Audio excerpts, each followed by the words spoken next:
January 7, 2025, huling-huli ang isang lalaking naglalakad sa kalsada sa Barangay Addition Hills, sakop po ng San Juan City. Huminto ito sa paradahan ng mga motorsiklo at tinanggal ang nakaharang na upuan. Umupo ang lalaki habang tinitignan kung ano ang nasa kanyang paligid. Nang makahanap ng tempo ang lalaki, dito na niya pinaandar ang motorsiklo at iginilid muna sa tabi. Maya-maya pa, biglang dumating ang isang nagpapatrol na police mobile. Tinanong ang lalaki kung sa kanya ba ang motor na pilit niyang tinutulak. Nang hanapan ng mga ORCR at susi para sa motor, wala itong maipakita. Oh no, kuya, galingan niyo po ang pagrarason sa mga otoridad. Nung sinita po siya ng ating kapulisan at tinanong po kung bakit niya ginagawa ayon, ang sabi niya daw ay ang motor ay pag-aari ng kanyang pinsan at kanya lamang itinatabi. Nang walang maipakitang dokumento at susi para sa motor, agad dinampot ng mga pulis ang lalaking naaktuhan sa CCTV video.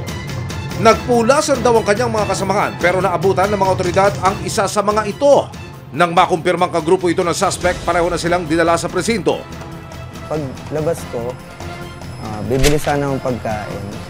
Siyempre magmamotor ako. Pagtingin ko dun sa parking, hinanap ko yung motor ko, nawawala. Yun, tapos hinanap ko sa buong street. Lumipas ang 30 minuto ng paglilipot sa lugar pero bigo pa rin siya sa paghahanap ng kanyang sasakyan. Maya-maya pa, nakita ni Justine ang mga pulis na nag-iikot sa kanilang lugar. Tapos biglang may umiikot ng pulis. Doon na sila nagtanong. Doon ko na na-confirm na nakarnap. Doon ko na silang na-meet mismo. Na nahuli nila. May nahuli sila na may nang karnap. Tapos confirm sa akin yung motor.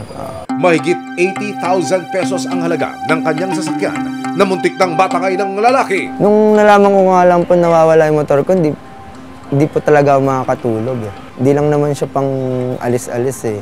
Pinang-aano ko siya sa trabaho. Kaya napakalaking kawalan sa akin nung pag nawala yung motor. Sa